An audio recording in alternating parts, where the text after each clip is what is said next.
మన జీవితంలో ఫెయిల్ ఎందులో జయము లేని పరిస్థితి కారణం ఏంటో తెలుసా? నీవు నా ఆజ్ఞను గైకొంటావో లేదో. నా ఆజ్ఞను గైకొనేంత వరకు నీలో ఉన్న వ్యాధి నిన్ను అణుస్తూ ఉంటుంది. అది అణచే కొలది, ఆ బాధ నీకు కలిగే కొలది దేవుని ఆజ్ఞని నీవు అనుసరిస్తావని. దేవుని బిడ్డ, జీవితంలో సమస్య నీ మేలుకే. దేవుని కట్టడలను అనుసరిస్తున్నావో లేదో అని ఆయన నిన్ను పరిశీలిస్తున్నాడు. వాళ్ళని 40 సంవత్సరాలు వ్యాధి వచ్చినప్పుడు బహు జాగ్రత్త, శ్రమ వచ్చినప్పుడు బహు జాగ్రత్త. శ్రమ వచ్చిందంటే దేవుడు మనల్ని పరీక్షిస్తున్నాడని అలర్ట్ అయిపోవాలి.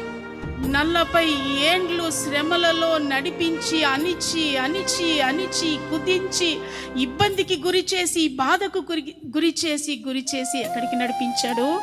పాలు తేనెలు ప్రవహించు దేశానికి నడిపించాడు. Praise the lord.